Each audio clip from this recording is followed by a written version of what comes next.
是，哦，哦对，啊，拜了，我就办着，我办了着了，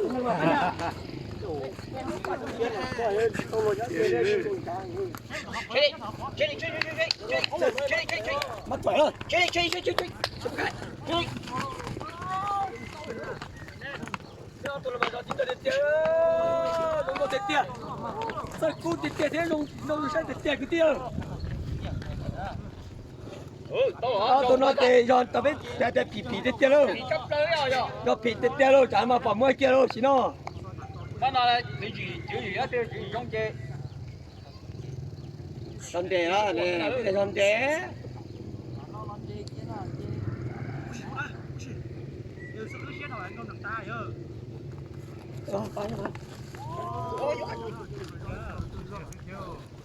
Cú tì rõ sao? Cú sao tì mà. Đu cú tì rõ. Đu cú tì rõ, cú sao tì rõ mà.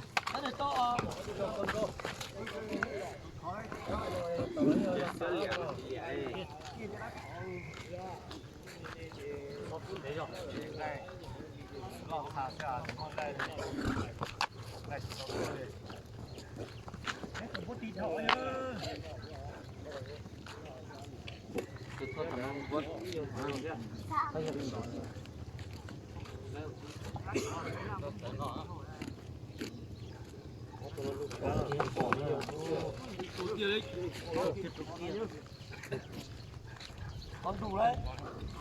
Ai chỗ cũ chiều cũ để xong đủ luôn đi.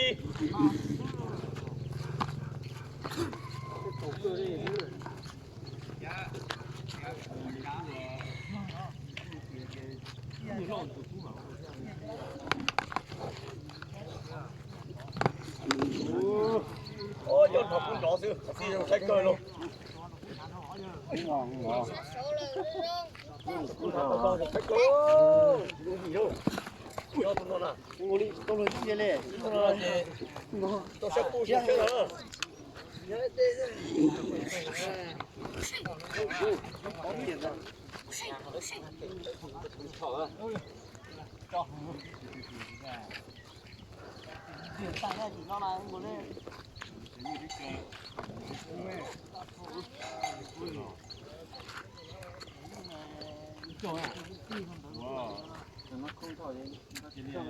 Ủa không cơ đó, nhớ tôi là kiểu gì đó. Có lọt tơi chè nó hẳn là. Đu cú tì rõ chứ. Cú sao tì ấy.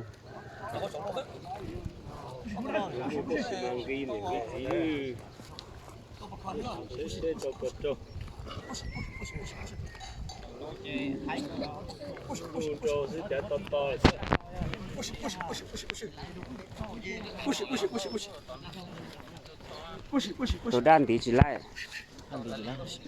Nhưng tí chỉ lại.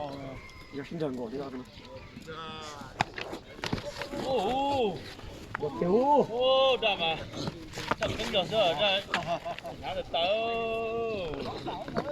Sao tôi phải làm con cái cháu nào thằng nào cũng chịu.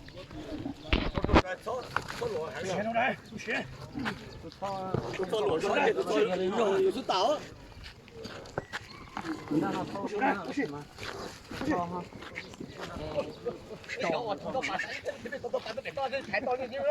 đã nhang rồi đã là thâu rồi Bạn có gì hơn?你拿我知道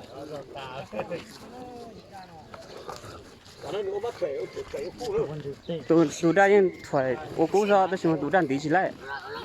Nên thằng lại còn thôi nên cả chú cú tôi. Xin bảo. Một lại tôi xem.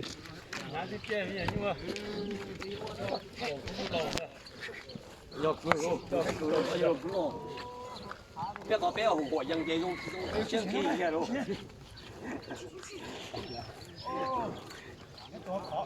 Hội dân này can tu là bé sẽ cho cái rốt nhiều tiền hội dân dây luôn. Nó là khó cho nó kỳ luôn. Tôi cho cú thái rõ sao?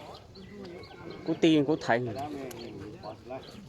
Tôi cho mà tôi đã thâu chứ tôi cho.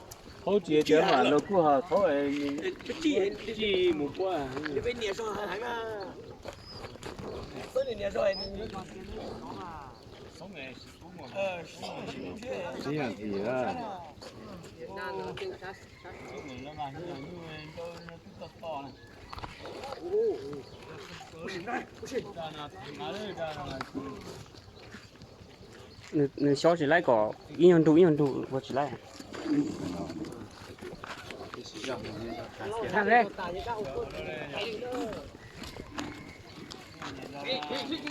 谁都过了，都谁都过了，他不摆的红多的个。晓得我站得了，搞什么就用吹头吹头。哎呦，这个甩点些，那三出一加装。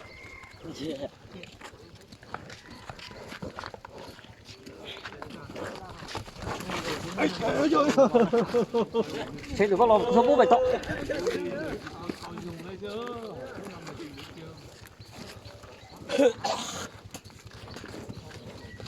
这装了蛮多钱了，去干啥了？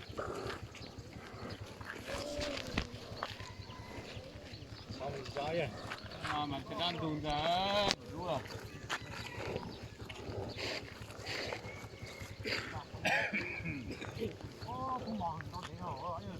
你佢識覺得誒？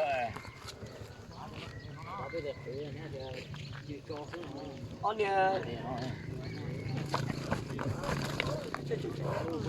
con trên tuột tay à ngủ liu nhưng tôi sao thấy tôi nói chứ con trên tuổi giảng cổ nào nhở?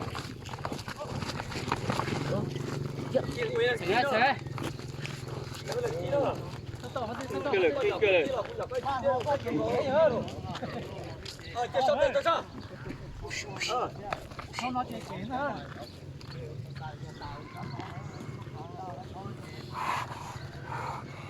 Còn nói tập phúc gì?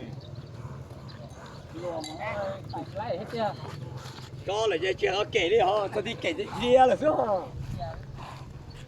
Nhận cho tàn thâu thì đâu thế có. Mình được kỹ lên. Mà rồi tiền thì dùng mình chắc là dùng mình. Mà rồi ta đi. Tôi mà tôi rồi đâu.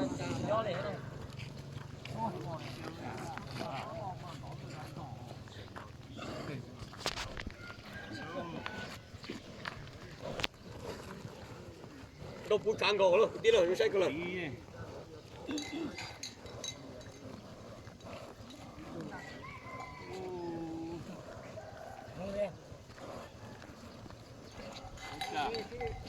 To này à. Lúc đi thôi à. Chính xác là như thế giống như. Cái so mấy đâu?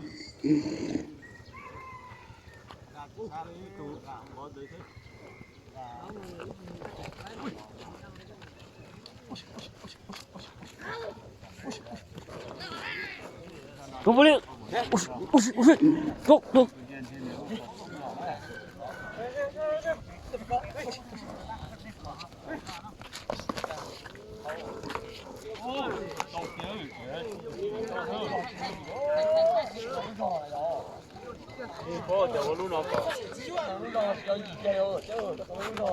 Wow,等等，手录到了。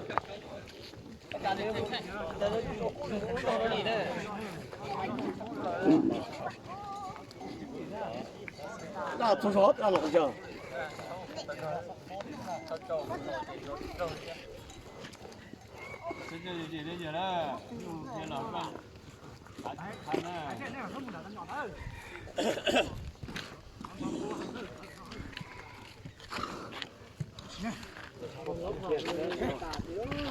你個羅咗，喺我嗰度都彈大啫。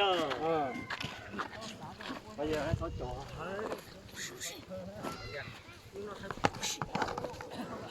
Ô, tàu nhà thầu. chế gọi về bể Ui xíu đây, ui xíu. Ui xíu đây, ui xíu.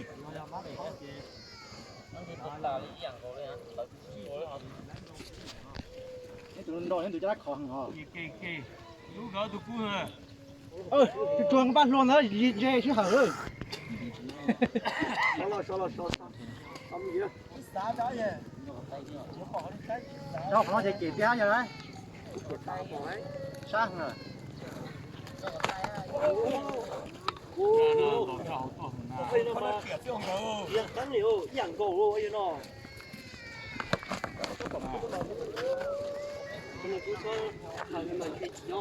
Ui xỉu đây, ui xỉu.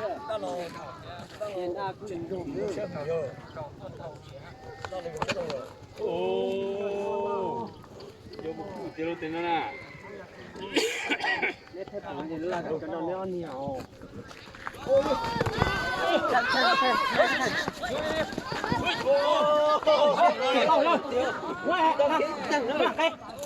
Chưa gây. Chưa gây.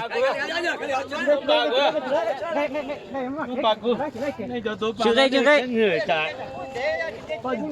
Cái lá cái hàng cái này. Cái lấy tung công.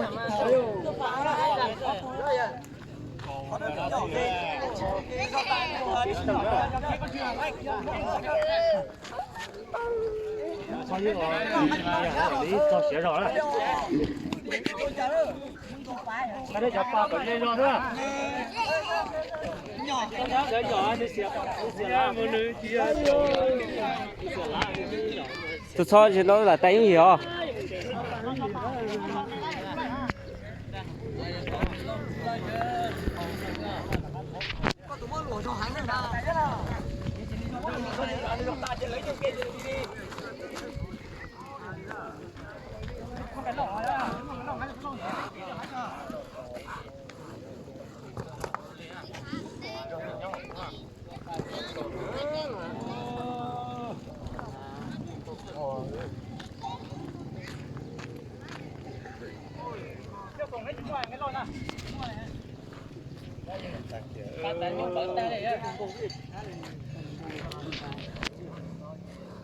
Mà đã thêm tuồng cơ, phải thêm cọt chứ. Coi nó chẳng cái lá đúng không nào?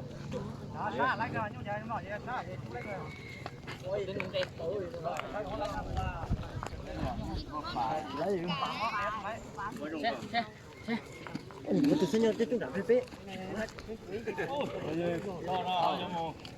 điểm một nọ thế mà nọ cho bây giờ nọ Nó có thấu gì đang mà con sao đó.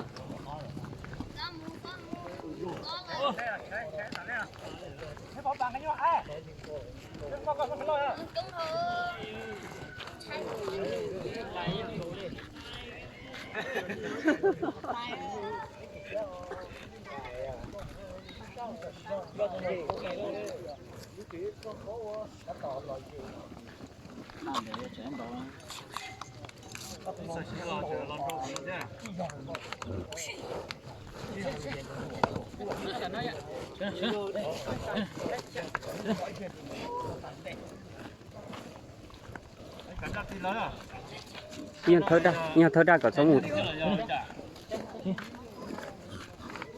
double check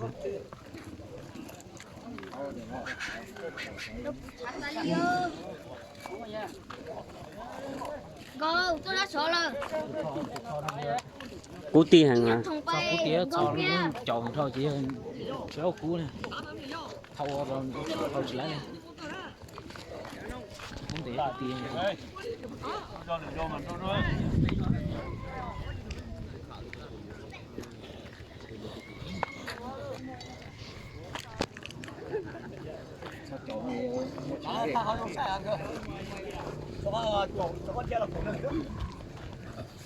người ta chỉ cho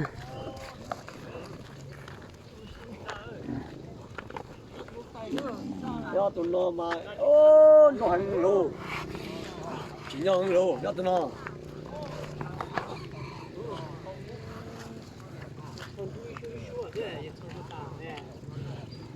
Đâu chỉ做肉呢？ Hãy subscribe cho kênh Ghiền Mì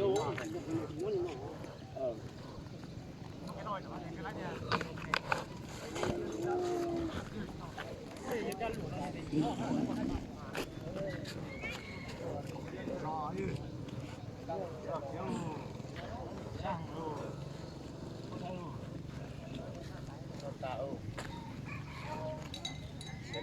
bỏ lỡ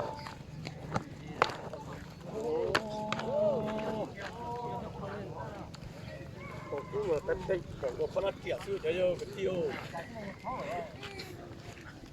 人家有送票，哎，背后都给你这路。进来呀！交通都也有。是啊，要送票得送了呢，我对，送到这里。送票耶。做小的人就鸟就做小的就干嘛都不是给你打了。到两岸了，是啊。我说大姐，人家鸟的人家干大姐，人家老的。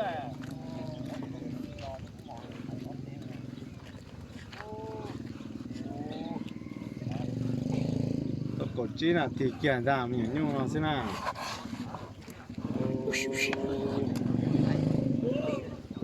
Tay sát tỏ. Rồi điện thì mà soi thì thế.那等到见到出烧，那等啊。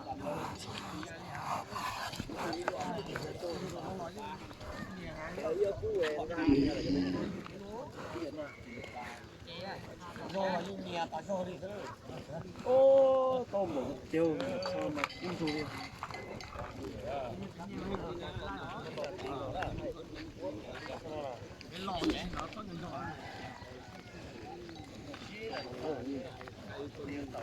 哎呀，都捏着了，去年咱打进去打死了。那是不是的就打还没叫。打几点了了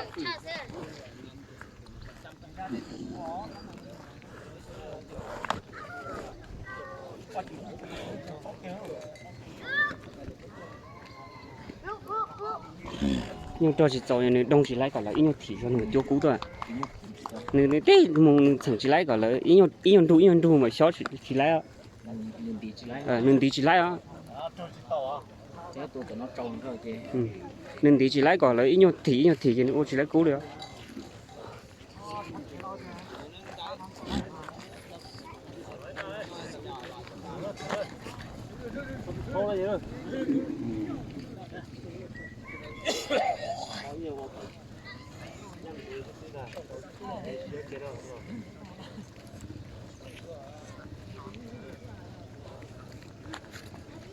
Phải gì vậy à? Bây giờ đây.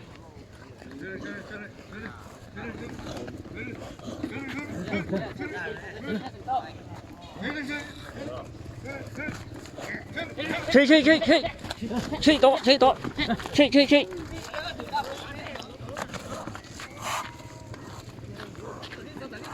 Ôi, đã có được trả lời phân trả à?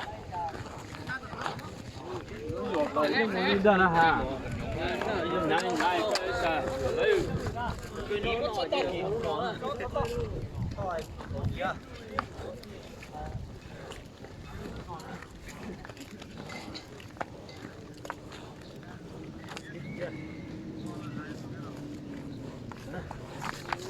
Ôi, trời ơi. Chơi cả sắp bay tỏ nhỏ. Nó mà. Chơi. Số bút bài nhỏ đấy.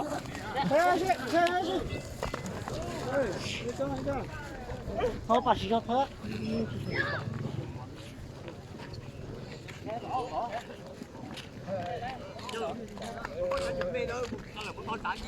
Anh ô khía nhung khía nó chui ấy. Có vô. Khía nó to.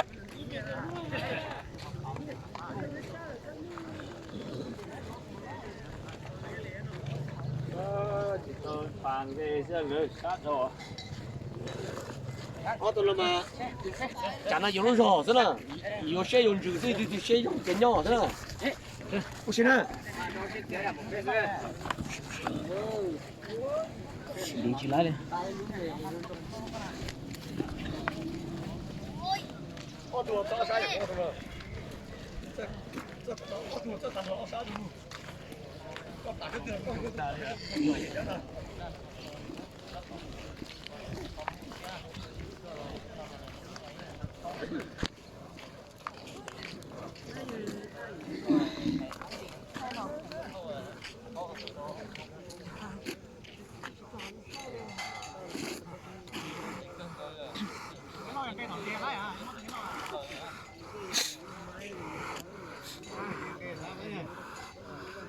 你给我扒嘞。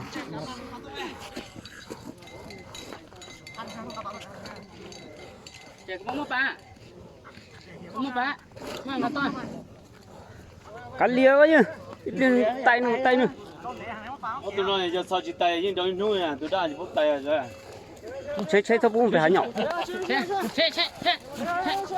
哎，上面掉了，纸上一张纸。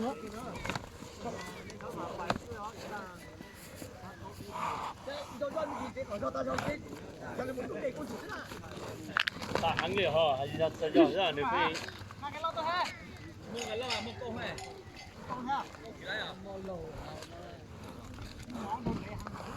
干裂个呀，都是啥广州？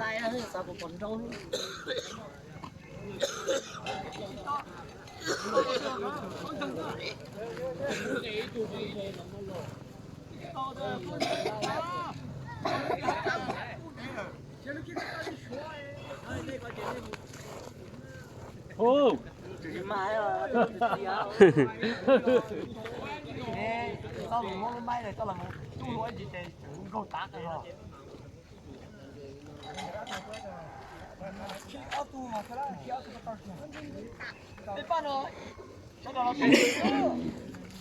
对，嗯。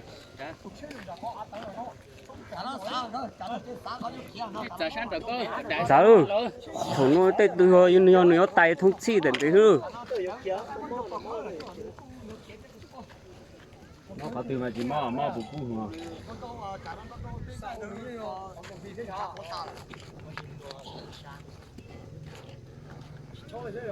真的关键是真的喂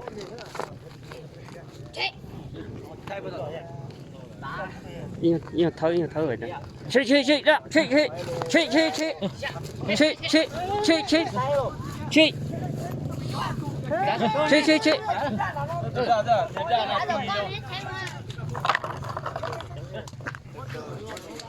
到杀他了。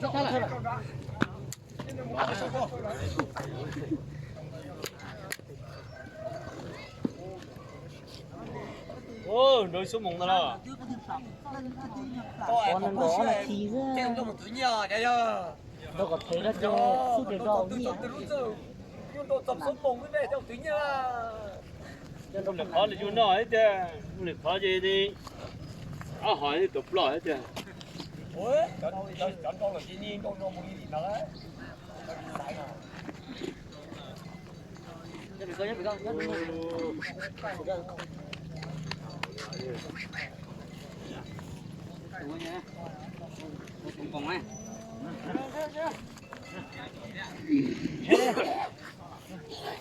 Đi sòng sưแล้ว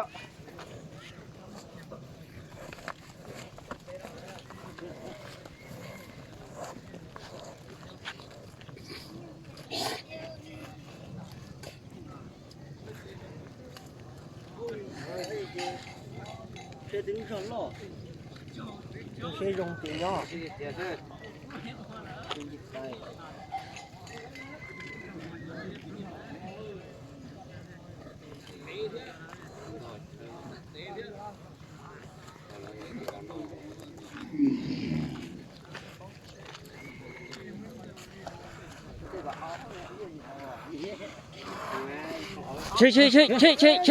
chị đó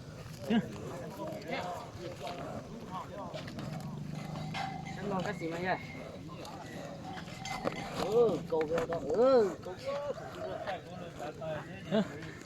đi chia đi ăn lẩu Chia hàng đó. Nó dùng khổ rồi.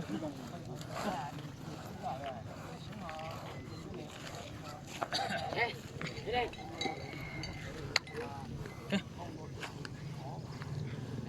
Chị đèn đi.